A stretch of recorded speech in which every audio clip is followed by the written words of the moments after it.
ዛሬ ያስመረቅን ያለነው መስኖ ከ3 ወር በኋላ አጠቃላይ ማህበረሰቡን ወደዛ ዘመቻ ወጥቶ ግሪን ወይ ደግሞ አረንጓዴ ሆኖ በሁሉንም ሰብሎ ተሸፍኖ የምናይበት ጊዜ ሩቅ አይሆንም። አሁን በጄኔሬተር ብትለው ጭራሽ ማይታሰብ ነው። በፓምፕ ብትል አይታሰብም። ይሄ ግን ተገድቦልህ ይኸው 24 ሰዓት ነው ውሃ 100 ሰው ለምን አይዘው 100 ሰው ማለት ነው 100 አካፋ ቢይዘው የማያቋርጥ ውሃ ነው። ሲሰራ ቀን ብቻ አይደለም ሌሊት አልተኛም። ቀኑ ስለማይበቃኝ በምሽት እራት እንደበላው ቀጣ ወደ ስራ ነው የምገባው። እሰራለሁ 7-8 ሰዓት ሲደርስ ሂጄ ትንሽ አርፋለሁ። መስኖ ገንብተን ጨርሰናል። ትልቅ ገንዘብ በሚሊዮን የሚቆጠር ገንዘብ ነው የወጣበት። እናንተ ግን ወደ ስራ ውስጥ ካልቀየራችሁ ወደ ስራ ውስጥ ካልገባችሁ ግን ምንም ፋይዳ የለውም ማለት ነው። ገንዘብ ዝም ብሎ አየር ላይ እንደተበተነ አይነት ነው የምንወስደው። ስለዚህ አደራ ማለት የሚፈልገው ከዚህ አኳያ ፕሬዝዳንታችን ይሄን ተከታትለው አስመርቀው ወደ ቁም ነገር በማድረሳቸው በጣም ነው እናመሰግናቸው። በጣም ይሄ እኮ ወርቅ እኮ ነው ያለንበት።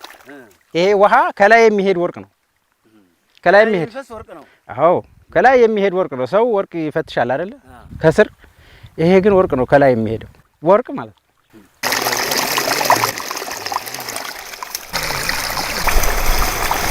አርሶ አደሩ ከሰራ ህይወቱን መቀየር የሚችልበት እድል በእጁ ነው ያለው። ስለዚህ ያስመረቅን ያለነው መስኖ ከ3 ወር በኋላ ከመስከረም በኋላ ወደ ጽዳት ዘመቻ ይገባል። በዛ መሰረት ያኔ ሁሉንም እዚህ አካባቢ አሁን 200 ሄክታሩን ሙሉ 1 ሄክታር ሳይቀር ማልማት አለብን። ለገበያ የሚያስፈልጉትን ግብአቶች ከዚህ መስኖ ማግኘት ያስፈልጋል ማለት ነው።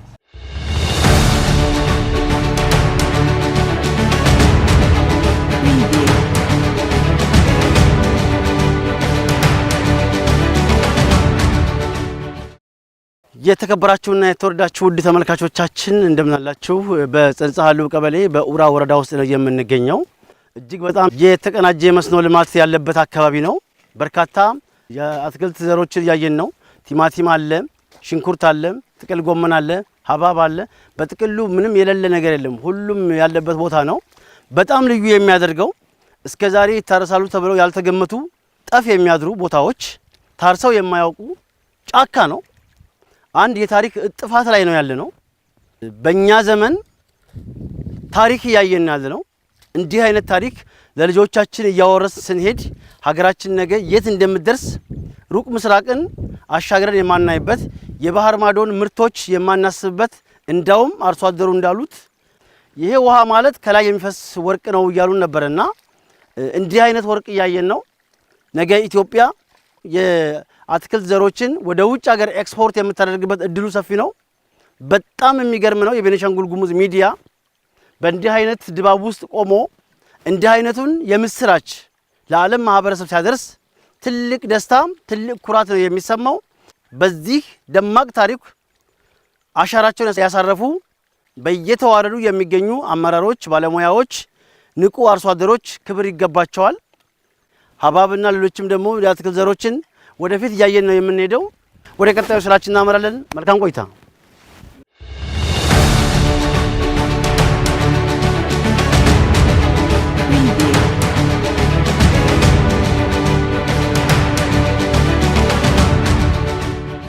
بعد قلينا باش قلينا مسكرم أمتو شرين نري قلينا نشعبه أشي بلوده هو طريقة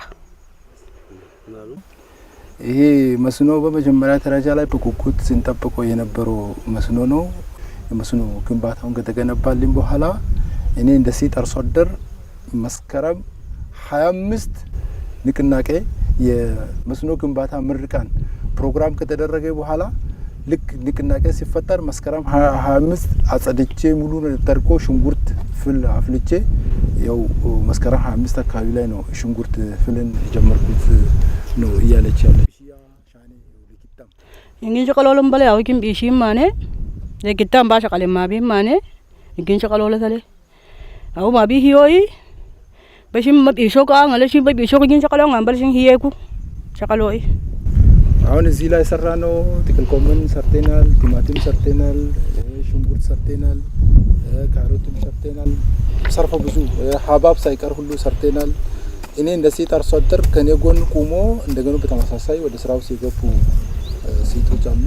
ይሄ ጥሩ ነው። ይሄ መስኖ ወንድንና አባወራም ጨምሮ ነው እየሰሩ ያሉ ማለት ሐሳቧን እየገለጸ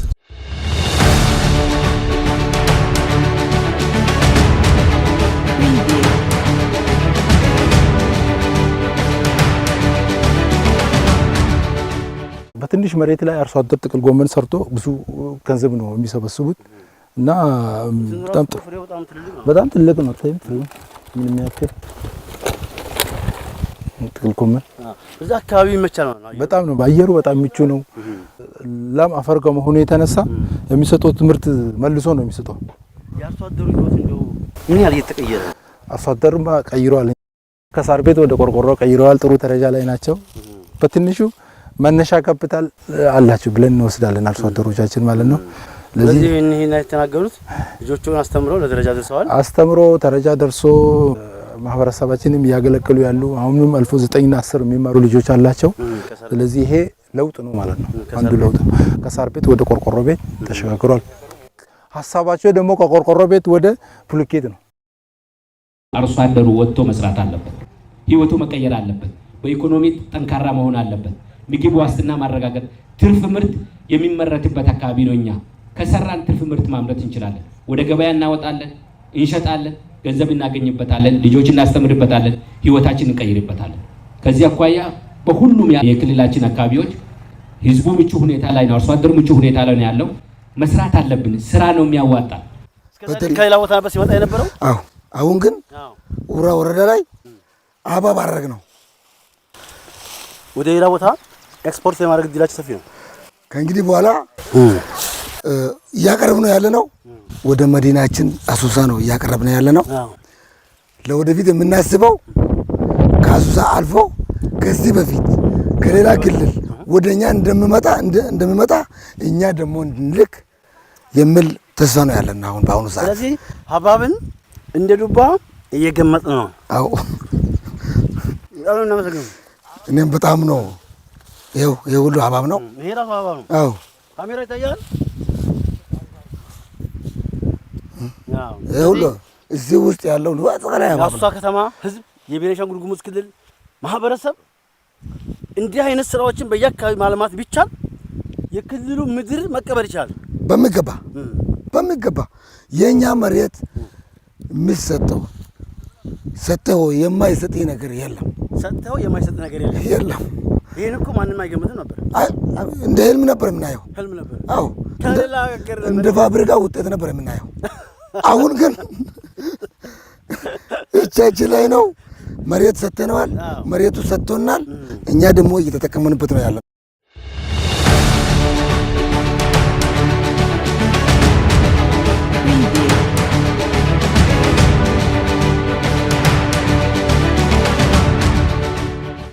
የመስኖ ስራ ተጧጡፎ ነው ያለው በዚህ አካባቢ።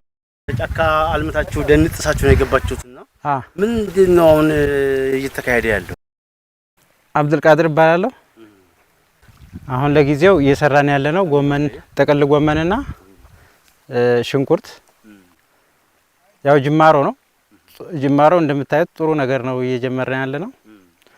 ይሄ ብቻ አይደለም፣ በጣም ሰፋፊ እርሻዎችም አሉ፣ ማዱም አሉ። ይሄ አሁን ትንሹ ነው። አሁን ጥቅል ጎመን ነው እየሰራን ያለነው።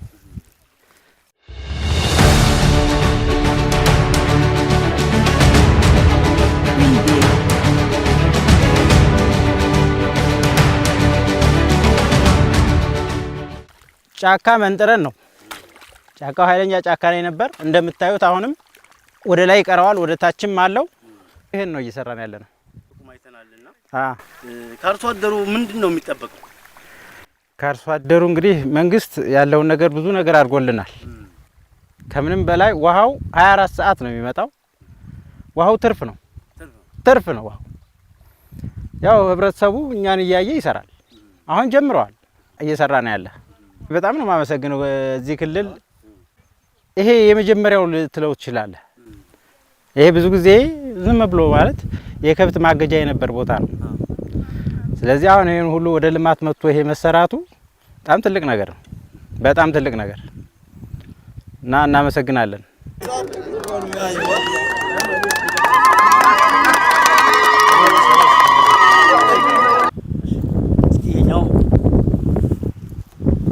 ነው ለነገሩ። ያው ልክ እንደ ዱባ ነው። ያው አወላለዱ እንደ ዱባ ነው። ስለዚህ እንመገበዋለን እንግዲህ። እስኪ እንየዋ ብድግ አድርገው እስኪ ይከብዳል በጣም እንጂ ይሄ እንግዲህ እንዳይጥለ ይሄ እንግዲህ የአርሶ አደር ምርት በጸንጻ አሉ ቀበሌ በኡራ ወረዳ እጅግ በጣም ቀልብ የሚስብ ስራ ነው እያየን ያለ ነው። የምትመለከቱት እንግዲህ አባብ ነው። ከዚህ በፊት እዚህ ክልላችን ላይ አይታወቅም ነበር። ነገር ግን በትንሹ ባለፈው አመት እንደ ሙከራ አድርገን ሰርተናል። ዘንድሮ ደግሞ የባሰ ያን ትንሿን ጥቅሙን ስናይ በስፋት በ2018 ዓመተ ምህረት ያሰፋንበት ሁኔታ ነው ያለው እና በ90 ቀኑ ወይም በ3 ወር ለምግብነት የሚደርስ ምርት ነው እና ይሄን ቢያንስ ከ13 እስከ 15 ኪሎ የሚመስል አባብ ነው ያመረት ነው በዘንድሮ አመት ማለት ነው። እስከ 15 ኪሎ የሚመዝ እስከ 15 ኪሎ አጠቃላይ እዚህ እንደው ምንድነው ያለማችሁ ያላችሁ?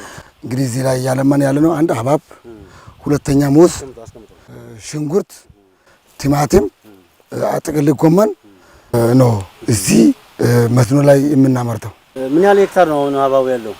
አባቡ ያለው እስከ 3 ሄክታር ነው ያመረት ነው።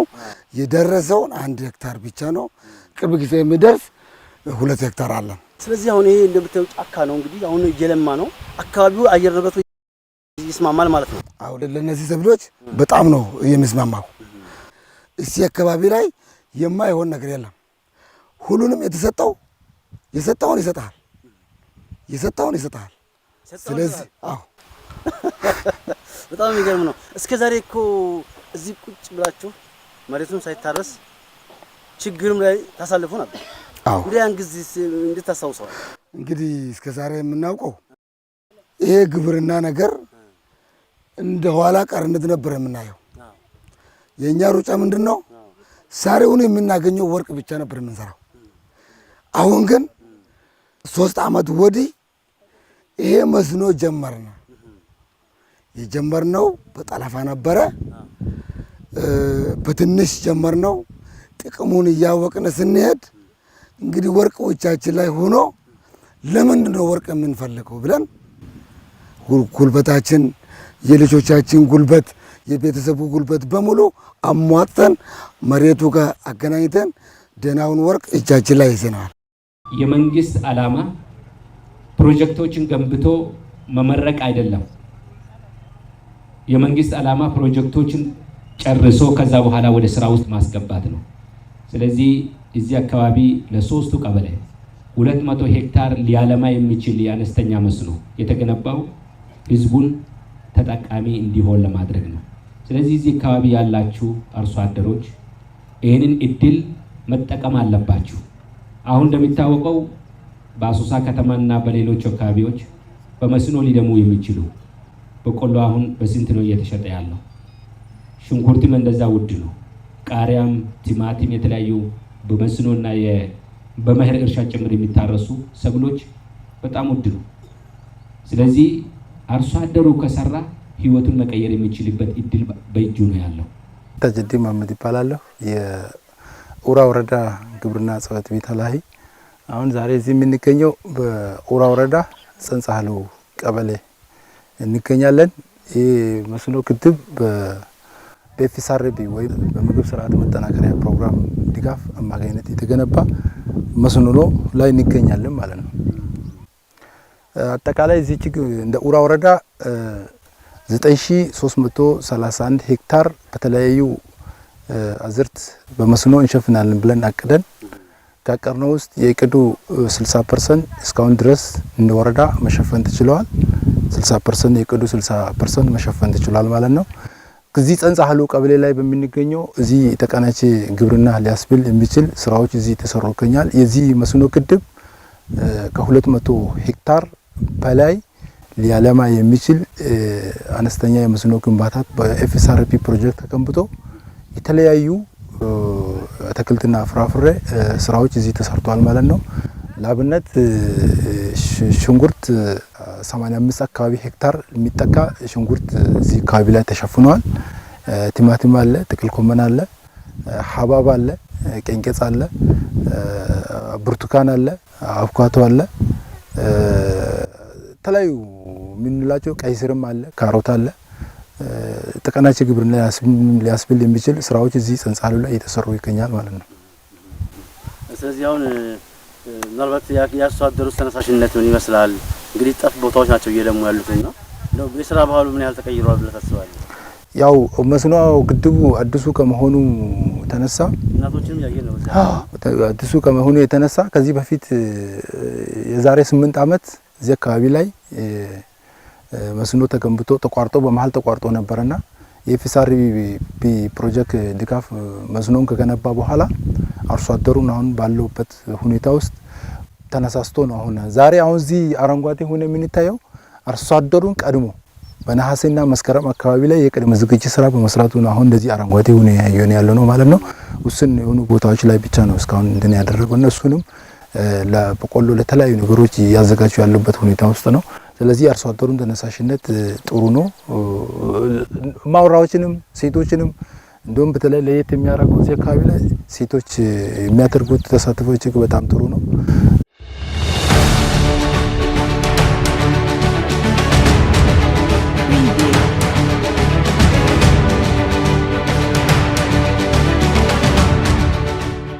ይሄ የምትመለከቱት ጫካ በማዶም ያለው በዚህም በጀርባዬም ያለው በአራቱም አቅጣጫ ከጥቂት ሳምንታት በኋላ ወደ እርሻ እንደሚገባና ሀገሪቱን ክልሉን መቀየር እንደሚቻል ዛሬ የሰማነው ትልቅ የምስራች ነው። በእውነቱ ከሆነ የክልሉ መንግስት እንዲህ አይነት ስራዎች መሬት ላይ እንዲወርዱ እድሉ የተመቻቸው ይህንን በመሰለ ግድብ በመገደቡ ምክንያት ጫካው በሙሉ ውሃ እንዲለብስ አድርጓልና እጅግ በጣም ደስ የሚል ነው። አርሶ አደሮቻችን እንደምታዩት እንግዲህ በአግባቡ ነው እንግዲህ እንደምታዩት ውሃው ስራ ላይ ነው ያለው። በጣም የሚገርመው ግን ከታረሰው በላይ ቀጣይ ለእርሻ የተዘጋጀው ጫካ እጅግ በጣም ተስፋ የሚሰጥ ነውና በዚህ ታሪካዊ ሂደት ላይ እኛም እዚህ ቦታ ደርሰን ስንመለከት ትልቅ ኩራት ይሰማናል። ሀገራችን ታድጋለች፣ ኢትዮጵያ ትለመልማለች። የቤኒሻንጉል ጉሙዝ ክልል አጠቃላይ ክልሉ ወርቅ የሚለብስበት ጊዜ እጅግ በጣም አጭር ነው።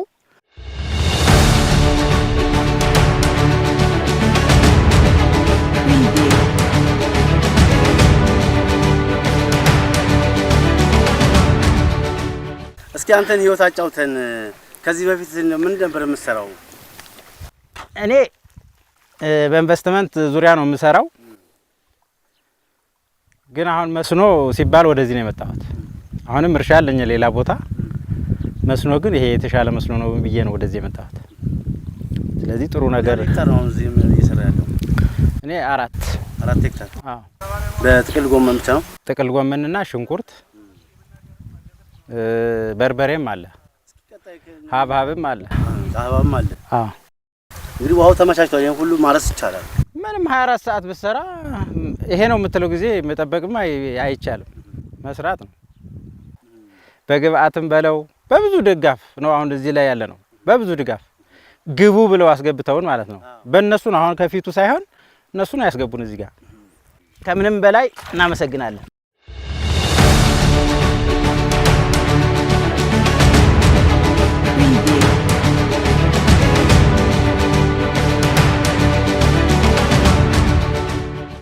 ይህን ስራ ለመጀመር ልምዱ ነበረ። ትንሽ ህፃን እያለሁ አባቴ መስኖ ሲሰራ ነበረ። እችን ታች ያለችውን ቦታ አባቴ ሲያለማው ነበረ። ያንን መስኖ ሽማግሌው እያረጁ ሲሄዱ ሲተውት እኛም ተው ነው። በዛን አይሰሩም ነበረ። ሽንኩርት፣ ቲማቲም፣ በቃ ካሮት፣ የተለያየ ጓሮ አትክልት ነበር ሲሰሩ የነበሩ። ሀብሀብ በእኛ አናቅም ነበረ። ልክ እንደ ፋብሪካ ውጤት ነበር የምናየው። ክልላችን ላይ የለም፣ አልተለመደም፣ አልለመድነውም። ነገር ግን አጋጣሚ አሶሳ ሲሄድ አየሁት። ዱባ ደግሞ እንዴት ይሸጣል አልኩት ብዬ ጠየቅኩ። ይሄ እኮ ዱባ አይደለም ተባልኩ። ይሄ እኮ ሀብሀብ የሚባል ነገር ነው። ከዛ በኋላ ቀመስኩት እና ይሄ ነገር ቀመስኩትና ይሄ ነገር ይሄ ፍሬዎቹ መሬት ላይ ጣል ቢደረግ ይበቅል ይሆን ብዬ ጠየቅኩት። እንዴት አይበቅልም? ግን በዚህ በክልላችን ላይ ስላልታወቀ ምናልባት መሬቱ ጋር ላይስማማ ይችላል የሚል አማርኛ ሰማሁት። 2017 ላይ ባለፈው ዓመት ትንሽ ብቻ አገኘውና አመጣሁት። ከዛ ለሙከራ ጥቅል ጎመን አጣገብ እዚህ አካባቢ ጥቅል ጎመን ነበር እዚህ ላይ። ከዛ ጣቅ አደረኩኝና ያ ነገር መብቀል ጀመረ። ቅጠሉም ልዩ ሆነብኝ፣ አልተለመደም፣ አናውቀውም። ከዛ እያንገባገቡት ብዙ ፍሬ ጣለ። ያንን ፍሬ ሲጥል ሂጄ ጠየቅኩት አሶሳ ኪሎ በስንት ነው የሚሸጠው ብዬ ብጠይቅ 130 ብር ተባልኩ። አዎ መጣሁና በቃ 3 ፍሬ ትላልቅ ወሰድኩኝ። እነሳን ትላልቅ ፍሬ ስወስድ በቃ ተመሰነ 3000 ብር ተሰጠኝ። 3000 ብር 3 ፍሬ ብቻ 3000 ብር ሲሰጠኝ ለካ ብር እስቲ ላይ ነው የሚል ሀሳብ መጣልኝ። እስከ ዛሬ በበቆሎ የምንታከለው በበቆሎ ነው። በቃ በሚያለፋ ይሄ ነገር የማያለፋውን ነገር ዝም ብለህ እግሯን ላይ ብቻ አንገባግበ ዝም ብሎ ይሄዳል። እንደ ዱባ ፍሬውን ብቻ እየጣለ ይሄዳል። ከዛ ይሄን የምታዩት ምርት ባለፈው ዓመት ባደረኳት ትንሽ ተሞክሮ ነበረ። ያቺ ነገር ሲደመር የነበሩ ሽንኩርቶች የነበሩ ቲማቲሞች እንዴት ሳር ቤት ውስጥ ነበርኩ። ይሄው እንግዲህ በዚህ መልኩ ተገይቷል። ይሄው የነበርኩት ያው ሳር ቤት ነበረች። ከዛ በኋላ ይሄንን ስራ ልምድ ሳደርገው በቃ ውጤቱን ሳይ ቆርቆሮ መግዛት ጀመርኩ። እዚህ አካባቢያችን ላይ ገበያ ቦታ ላይ 2 ክፍል ሱቅ ሰራሁት። ከዛ በመቀጠል መኖሪያ ቤት ቆርቆሮ ሲሰራ ከሳር ቤት ወደ ቆርቆሮ ከዛ አልፎ ሰንድሮ በዚህ ውጤት ማር ቤት ራሱ ሳር ቤት የነበር ወደ ቆርቆሮ ቀይሬ ያለሁ በጣም ትልቅ ለውጥ ነው። በዚህ አጭር ጊዜ ውስጥ እንግዲህ ብዙ ተስፋ አለኝ። ይሄ መስኖ ጋር ተያይዞ ከእንግዲህ በኋላ ምንም አልፈልግም፣ መስኖ ብቻ፣ ክረምትም በጋም መሬት ጋር ብቻ ነው።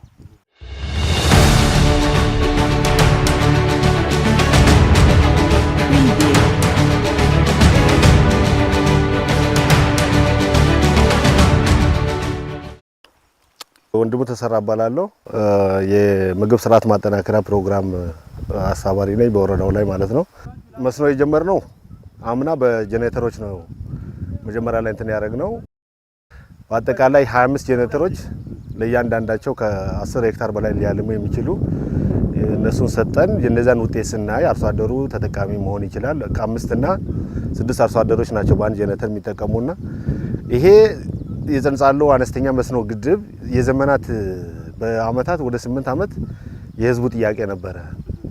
ጀምሮ አንዴ በጂኦሜምብሬን ጀምሮ ጂኦሜምብሬኑ ሲቃጠልባቸው አርሶ አደሩ ስራውን አቁሞ ስለቆየ ቅድሚያ ይሰጥ በሚል የአጠቃላይ ክልሉ ጋር ያለው ስትሪንግ ኮሚቴ ወሰነና ከ74 ሚሊዮን በላይ ነው ግንባታው የጨረሰው ማለት ነው። ለኮንትራክተሩ ብቻ ውስጥ ለውስጥ እንግዲህ ለስራ ማስኬጃ ለየትኛውም ነገር ሲባል እስከ 100 ሚሊዮን ጨርሷል ማለት ነው። ፕሮጀክቱ አሁንም ቢሆን 2 ምዕራፎች ይቀሩታል። ወደ ባሻ የሚሄድ አለ 3ኛ ቀበሌ ማለት ነው። አሁን ያለመው በርሚሊ ጸንጻሎ ደርሶ ነው እንትን ያለ ናይት ስቶሬጁ ገና የሚገነባ ነው የሚሆነው። ከዛ አልፎ እንግዲህ ባሻ ቡዳ 3ኛ ቀበሌን የሚያቅፍ ነው። አጠቃላይ 200 ሄክታር ያለማል ተብሎ እንግዲህ ዲዛይኑ ጥናቱ ያለቀ ፕሮጀክት ነው። አሁን ጅምር ስራ ነው ያለ ነው በአጠቃላይ ማለት ነው። የመስኖው እንደዛ ሆኖ ይሄንን እንትን ለማለት ንቅናቄ ያደርገናል። ስልጠናዎችን የሰጠን ያለ ነው። ቀጣይ አርሶ አደሩን በክላስተር ቲማቲም ያለማውን በክላስተር እንዲያለማ፣ ጥቅል ጎመን የሚያለማው በክላስተር እየተደረገ ተገጠም በሆነ ውሃ ሰጣጡም አሁን ጅምር ስለሆነ ሁሉንም አርሶ አደር ባንዴ እንትን ማለት አልቻለም። ጫካ ነው የነበረው። ጫካን መንጥሮ ደግሞ ዛሬ ያየናቸው አርሶ አደሮችን ማየቱ በራሱ ትልቅ ውጤት ነው፣ ሰክሰስ ነው ብለን ነው የምንወስደው።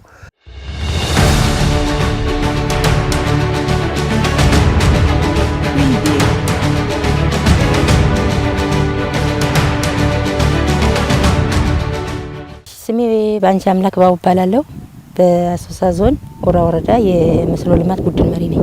መስኖ ልማት የራሱ የሆነ ካላንደር አለው።